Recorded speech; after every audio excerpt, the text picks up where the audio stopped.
I'm Nicole Lappin, the only financial expert you don't need a dictionary to understand.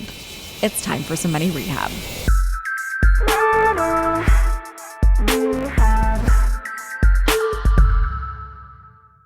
It's Morgan, the EP of the show, filling in this week for Nicole while she's out on mat leave.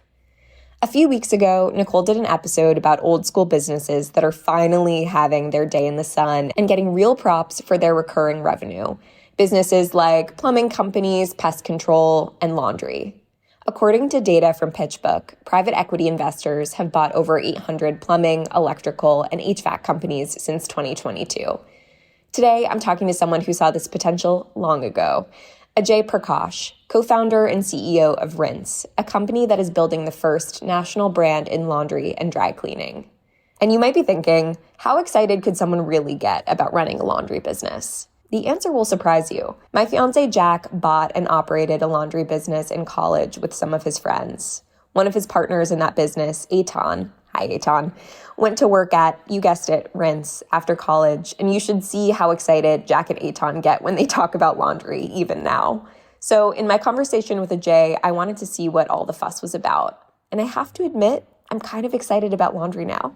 Ajay and I chat about how to find, test, and scale these old school businesses that are ripe for innovation. But we also go beyond that. Ajay is a really excellent leader. You can tell that just by listening to how thoughtful he is about how he manages his company and team. And as we're staring down the final days of 2024, I wanted to get some advice. Ajay gives a framework for founders on how to set goals for your company in a meaningful and achievable way. And also advice for anyone who's thinking 2025 might be the year they finally take the leap and start their own company. Here's our conversation. Ajay Prakash, welcome to Money Rehab. Thanks for having me. So happy to have you here. Of course, we have to start with the origin story of Rinse. Can you take us through it? Yeah, sure. So I started Rinse with one of my best friends from college in early 2013. So it's been almost 12 years now. Wow. At that time, I knew I was going to start a company. And so I was looking at various trends that got me excited. And I kind of narrowed in on bringing technology to old school industries and looking at existing customer experiences that were full of friction. And so I was exploring a bunch of different ideas of my own and, nothing that got me excited enough to take the leap. And then one day I was getting breakfast with James, my co-founder, and, we had kind of been acting as each other's sounding board, talking about entrepreneurial ideas. And, he's a healthcare guy. So I had been putting on my healthcare hat, trying to give him feedback. And he actually kicked off the breakfast and said, hey, before we talk about any healthcare ideas, I can't get this idea out of my mind about doing something in dry cleaning. And it was just one of those moments where, all of the kind of bells went off in my head. And I thought, well, dry cleaning is actually perfect for the trends I'm looking at. James was always someone I viewed as a potential co-founder, just didn't have any interest in healthcare. And then the fact that he had grown up in dry cleaning, actually his parents were dry cleaners, his aunts and uncles were dry cleaners, gave him that unique kind of unfair advantage of understanding how the supply side of this equation would work. And so, we got really excited about it and just spent that entire breakfast talking about what we could do here. He lived in New York at the time. I lived in San Francisco. He actually flew back to New York. And then a week or two later, came back to San Francisco and we set up a test. We picked 11 of our friends. We said, we were going to just try to pick up their dry cleaning and laundry, clean it, bring it back and see what we learn. James was driving the car. I was in the passenger seat. I'd run up to the door as the valet and, get their clothes and special instructions. We took them back to James's parents' shop, cleaned the clothes and brought them back. And every one of our friends said, hey, that was awesome. When are you guys coming back? And so we hadn't thought that far ahead. We just wanted to see if anyone would respond positively. And so, that kind of gave us the excitement and incentive to keep going. And so we then spent a couple of months just talking to as many people as we could about the last time they did dry cleaning or the last time they did laundry. And what we heard in those conversations, it's effectively the same thing we've heard for the last 11 or 12 years as we built Rinse. It's just the existing experiences are so full of friction. And it's not one big point of friction. It's all these little points of friction. We call it death by a thousand cuts. But what we realized was there's an opportunity to kind of systematically remove all of those points of friction to create a seamless experience from start to finish, a customer-centric experience, a technology-first experience. And so we worked for a few months and kind of put a circle around 3 zip codes in San Francisco And then we launched the service officially in May 2013. So you knew that you wanted to apply innovation and disruption to an old school business. And we actually did an episode about this on the show a couple of weeks ago because we've been seeing a lot of business media recently really glorifying some of those kind of more traditional businesses. Like there's a lot of reporting around, is the plumber your millionaire next door type of thing. But businesses like plumbing, pest control, laundromats. And I think part of the reason why there's this glorification happening in the media is because there's more PE activity around these types of businesses. So is this what you were seeing 11, almost 12 years ago that made you excited about an idea like Rinse? Well, my approach was a little bit different. So when I knew I was going to start something, my exploration was in looking at the intersection of three things, right? One was where am I an expert? One was where's there a market opportunity? And one was where am I passionate or really excited about it? And the expertise thing, sometimes people will say, oh, you have to work in an industry and you have to have this domain expertise for a long time before you can actually start something.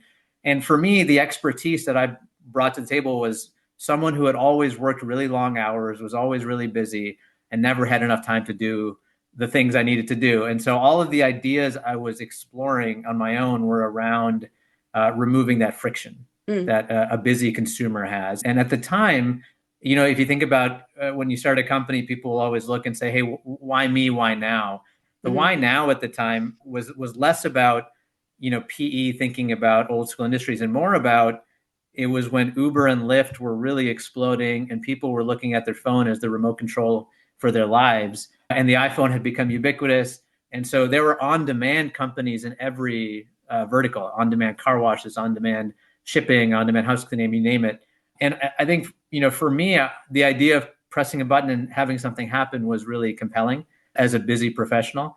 And so, I was doing my research and I got great advice early on from another founder who said, hey, as you're working on things, check and see how excited you are. And then a week later, check and see how excited you are. And then a week later, check and see how excited you are. And if in the early days, you can't maintain that level of excitement when you have to do research on the industry or have people tell you that's a dumb idea or whatever it might be early on, then there's no way you can maintain that conviction for the 10 or 15 plus years it takes to build a real company that's durable. And that was great advice for me because I would dive into different ideas and, nothing really got me that excited. And I think it was a combination of didn't feel like the right space and I didn't have the co-founder. And because I think I knew that I wanted someone to do it with me. So dry cleaning and laundry was not necessarily in my sights, but James grew up in dry cleaning. And so when he brought it up, all of the pieces kind of fell into place.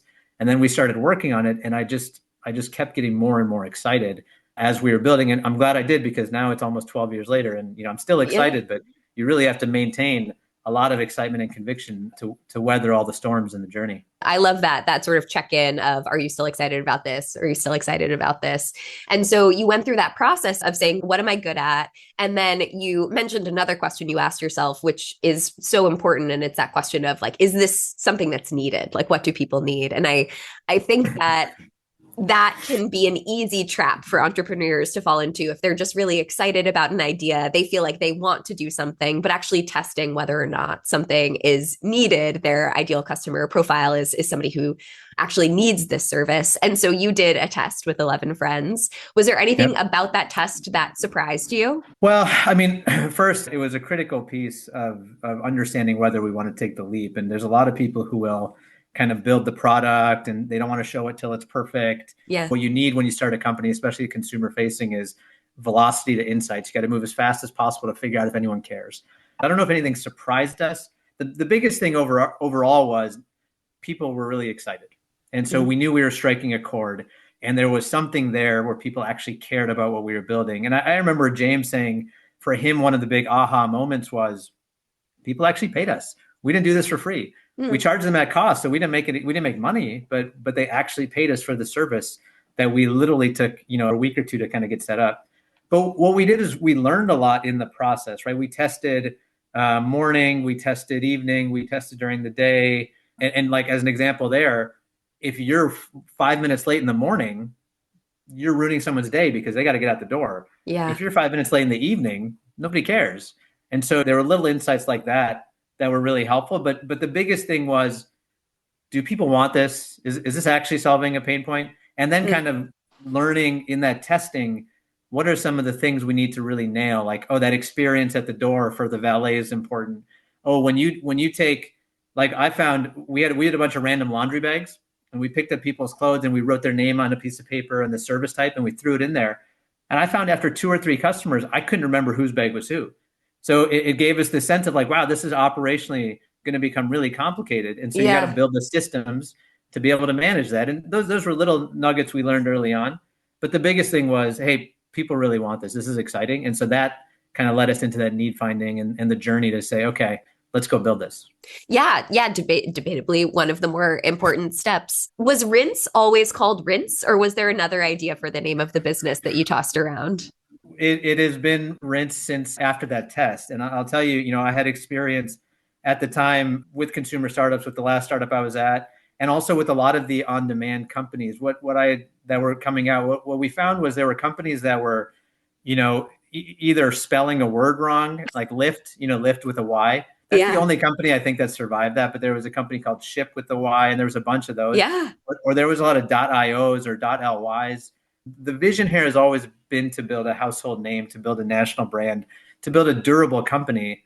And, I had spent years in consulting and private equity working with great companies, and I had seen that. And so it was really important for us to find a word that worked. And so we did the search around, what's going to be the core root word? Is it wash? Is it press? Is it fold? And we found that actually there were a lot of domain names available with Rinse at the time. Rinse.com was not yet available.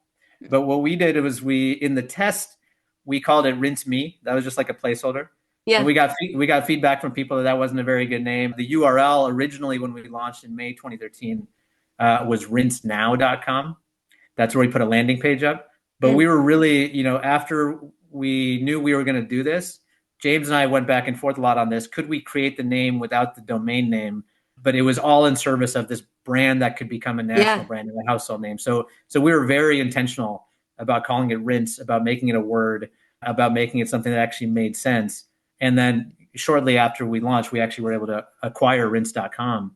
And that was an investment where we said, hey, that's a no-brainer, because we're not trying to be the biggest dry cleaner or laundromat in Pacific Heights. We're trying to be a national or global brand. And so we got to make those investments up front. That makes so much sense. And I'm so glad that you did that. And I love that you brought up Lyft, because I was wondering if the story would go like, we considered Rinse with a Y, we considered Rinse without an I, we considered Rinse with no E at the end. So that's the origin story. Fast forward 11, almost 12 years. I'd love for you to sort of paint a picture for the listeners about what the service actually looks like. So I'm in a room where I can see my laundry hamper right now. I have a puppy. We went to the dog park today. We both came back muddy and disgusting. If I want to use Rinse, can you tell me about the journey that my now muddy pair of jeans will go on? Yeah, absolutely. You can sign up at rinse.com. You can download the mobile app. If you're an existing customer, you press one button on the mobile app or you text the letter Y. And then our valets, who are all W-2 employees, will come to your door between 8 p.m. and 10 p.m. and they will pick up your clothes. If you're a new customer, you get personalized Rinse bags. And if you're an existing customer, you already have those bags. We'll pick them up. We'll take them. We'll do a bunch of stuff with them. And I'll tell you about that in a second. But then the plan is we'll just bring them back to you. If it's laundry, it's next day. If you pay for next day service, otherwise it's in a few days. And it's folded. If it's laundry, if it's hanging and pressed, if it's dry cleaning. On the operation side, it's pretty complex. I think the way we look at this space and this industry is that getting started, the barriers to entry, pretty easy, right? James and I did it within the first week or two of talking about it, but the barriers to scale are very high because there's so much complexity. So what our valets will do is they'll pick it up, they'll bring it back. We have a central hub in all of our markets. We're in 10 major markets across the country right now.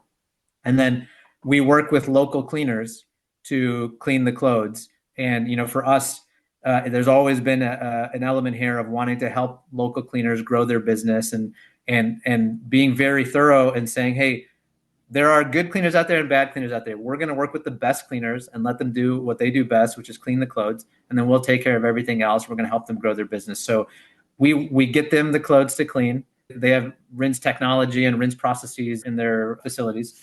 They'll clean the clothes, bring them back to us, and then our valets will deliver them when the clothes are ready. That's something that really does sort of serve as a heartbeat through Rinse, the consideration of the people along that are involved in the processes, like the fact that your valets are W-2 employees and the fact that you actually are supporting local mom and shop businesses, because especially like you think about the time and the influences, you mentioned Uber and Lyft. Around the same time, people are getting really interested in marketplaces like Airbnb. And so I could see a world in which Rinse is a marketplace that helps people find those mom and pop shops. Or you could have decided we're going to have Rinse facilities and we'll own the space and the machines and things like that. But I love that you've kept this through line of just really considering the industry at large and the people involved to pull it off. It really shows. Yeah, thank you. I mean, it's been critical since the beginning. I mean, it started with James's upbringing and growing up in the space and wanting to really being on a mission to help the industry. And as we got started, we wrote our core values in March 2013, and the main core value was make mom proud, which is really an ode to James's mom, who helped us out a lot as we got started. But the idea there was, whatever you do as you represent yourself and you represent the brand, you should be proud to tell your mom about it. Not just okay that your mom found out about it, but proud to tell them about it. And that's a big distinction for us because that's how we want to treat our cleaning partners when we work with them. That's why when we brought on valets, we knew that, having valets be W-2 employees was not only is it better for the customer because they get a better experience, but it's way better for the valet. They get protections as employees. And frankly, it's been better for Rinse because we deliver a better experience to the customer. And we've actually found a lot of our valets have become operators within Rinse, and they've taken full-time jobs within Rinse. So, I think that idea of doing the right thing has always been pretty important since the beginning. Yeah, that's great. Make mom proud. That's going to be our KPI, our key performance indicator for next year. I love that. Yeah, I love it. Hold onto your wallets. Money Rehab will be right back. And now for some more Money Rehab. Speaking of KPIs for next year, we're approaching the end of 2024. This is a time where people, businesses are making their goals for next year. Can you talk a little bit about how you set goals as a company and use what your goals are for 2025 as an example of that decision-making process? Yeah, absolutely. I mean, it's certainly evolved over time. I think, when we started early on, calendar year was less important and it was more about just continuous progress and always doing better. And the way we used to do it was we would say we did 50 stops in a night. We would sit in a room and say, okay, what breaks when we get to 100? Okay, what breaks when we get to 200 or 500? And so early on, you're really just trying to manage the complexity and make sure you can navigate it while maintaining an amazing customer experience. We've grown up a lot since then. And so now we're at a stage where what we do is we try to keep it simple. I think there's so many things we could be doing. And something I say internally sometimes is there's a lot to do, but we don't have to do a lot. And what that means is that there's only a few things we have to do, really get right to have a successful year. And so what we have evolved to is at the beginning of the year, we start with a one-page strategy. And on that one-page strategy, we'll have an overarching company goal. We'll have a couple areas where there are key initiatives. And I like to work in frameworks. There'll be 2 or 3 pillars at most, and then some core metrics. What we want to do is have kind of this overarching alignment across the company. What we're working towards. Everyone has a job to do, and it's in service of this broader goal. And so, last year in 2024, there was a lot of focus on unlocking efficient growth while achieving profitability. That was sort of the overarching company goal, or demonstrating profitability. And our pillars were around growth, profitability, and operational excellence. And so it was very clear, if you're working on something, it should be in service of one of those. And one of the frameworks I've learned in the past is called this even over framework. When we talk about growth and profitability, they're both really important, but what's more important? And so last year, the internal conversation and the way I described it was profitability even over growth, right? If we have the opportunity to be more profitable, have the business be stronger, we're going to take that over trying to achieve more on the growth side. As we transition to 2025, we're still putting the final touches in place. And, we have all hands next week to start talking about the year and all that. But there'll be a slight change where now it's going to be growth even over profitability. We've demonstrated profitability. We know we're in a good spot, but we still have a lot to do to become that household name and the national brand and really to kind of power all of laundry. And so there's work to be done, and we want to make sure that we're focusing on the right things, but it'll always be kind of buttoned up into this very simple, easy to digest, one-page strategy that allows everyone to sort of know, hey, this is what we're going after. I love how you take this sort of there's a lot to do, but we don't have to do a lot, and give people a framework that they can always sort of do a gut check of like, does this support the overarching goal? And we had the co-founder of Club Penguin come on the show a while ago, and he said that they had a similar framework where, the company was big and they were selling to Disney and they were getting invited to all of these conferences, and they were like, would an 8-year-old care about this? And that was sort of their pillar. And so if an 8-year-old wouldn't care about it, they just sort of didn't do it. And that was how they filtered, like, there's a lot to do, but what are the things that we're actually going to do and what should we be putting our focus on?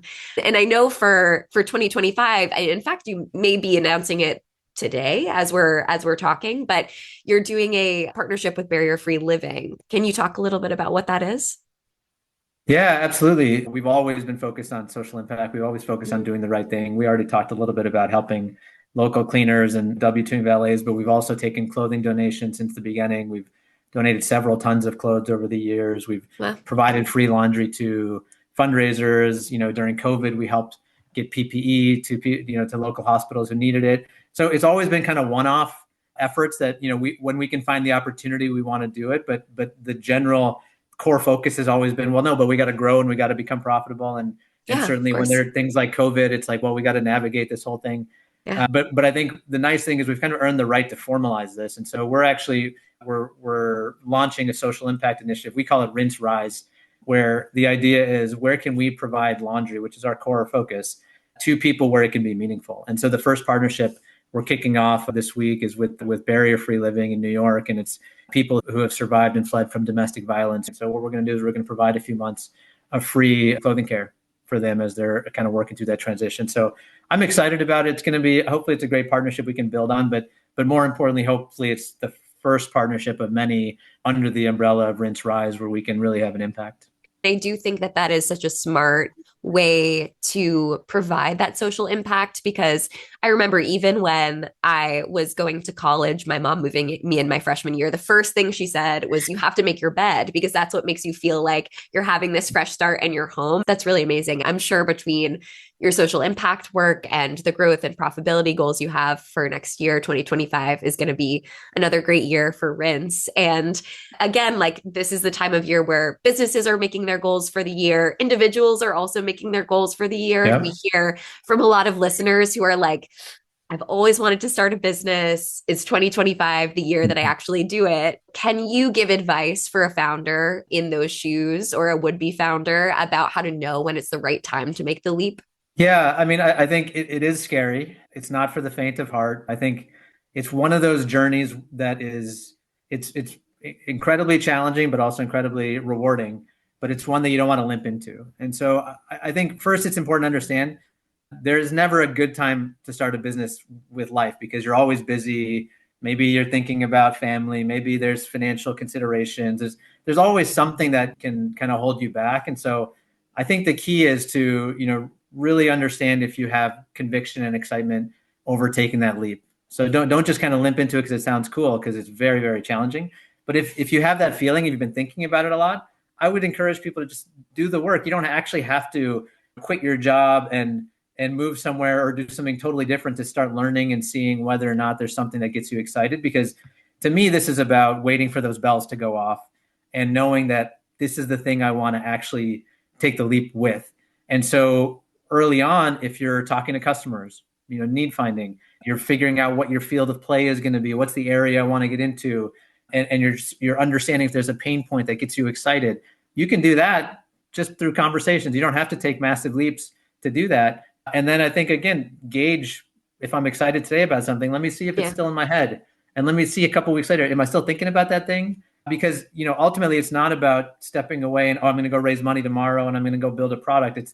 There's a journey, and you really want to make sure first and foremost that this is the thing you want to dedicate your time to and take that leap with.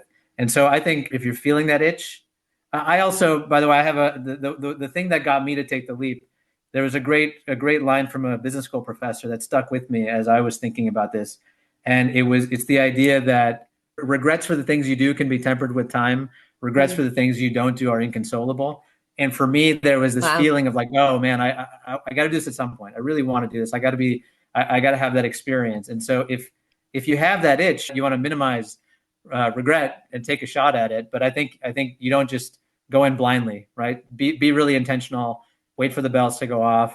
Gauge your excitement along the way. Make sure as you talk to customers, they actually care, and you're solving a need here. These are all steps in a longer process. Yeah.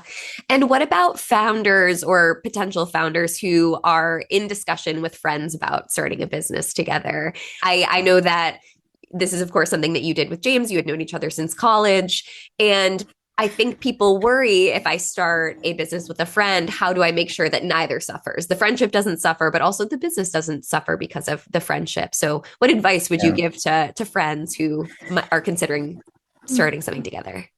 Yeah, I mean it's very different starting a company with someone than it is just being a friend with someone. And so I think one of the things that got me excited and confident with James early on was we had such a long history together Mm-hmm. that there was a very strong foundation of value alignment and trust.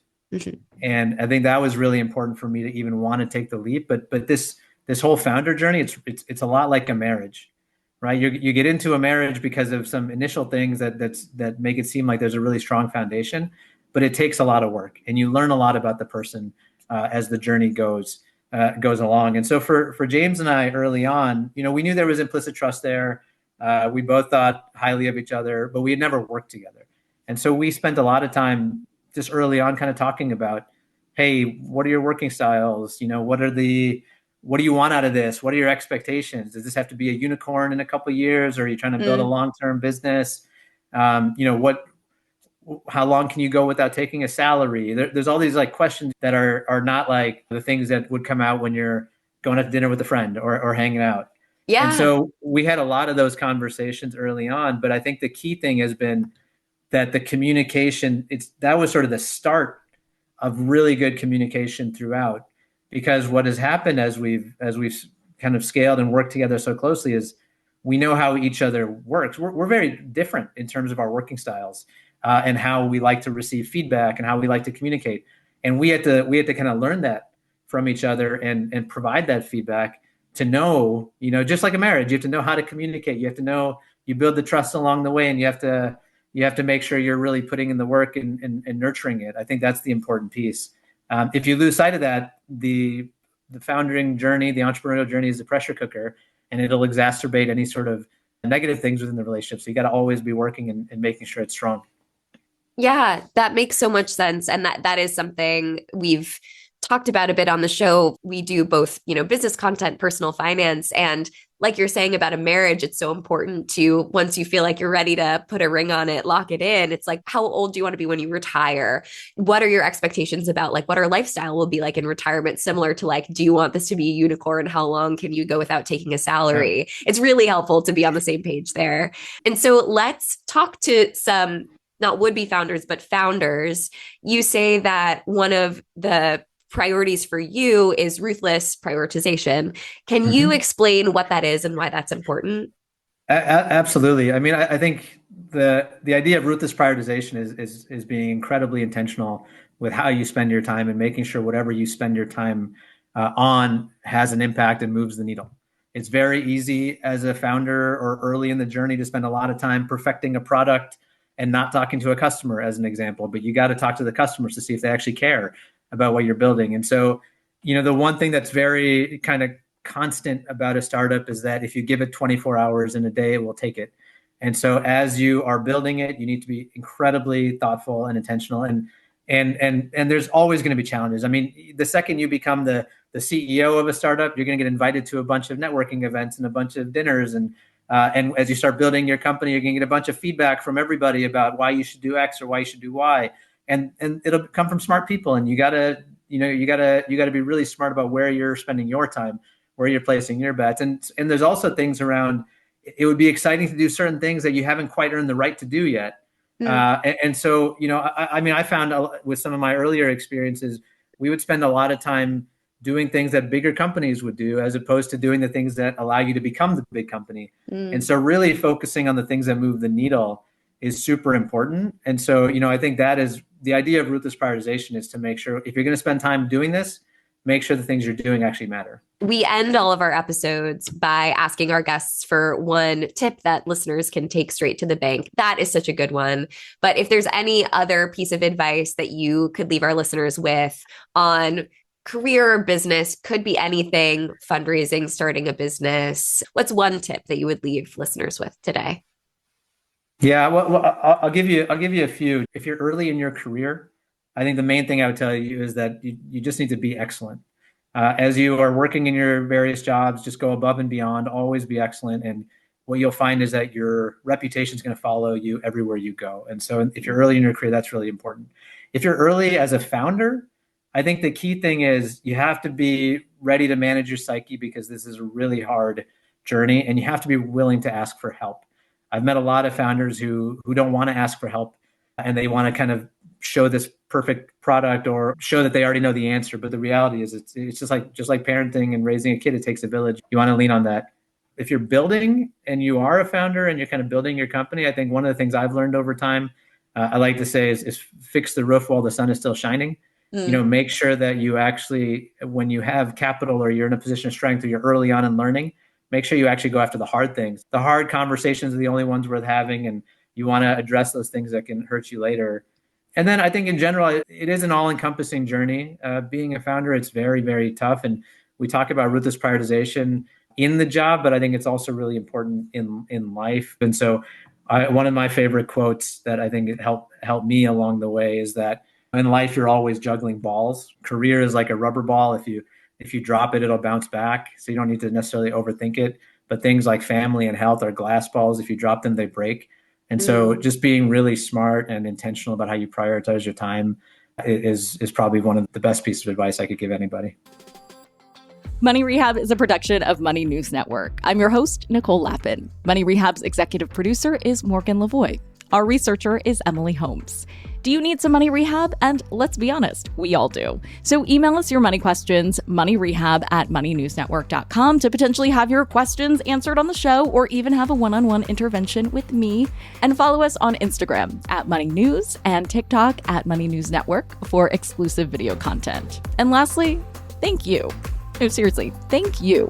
Thank you for listening and for investing in yourself, which is the most important investment you can make.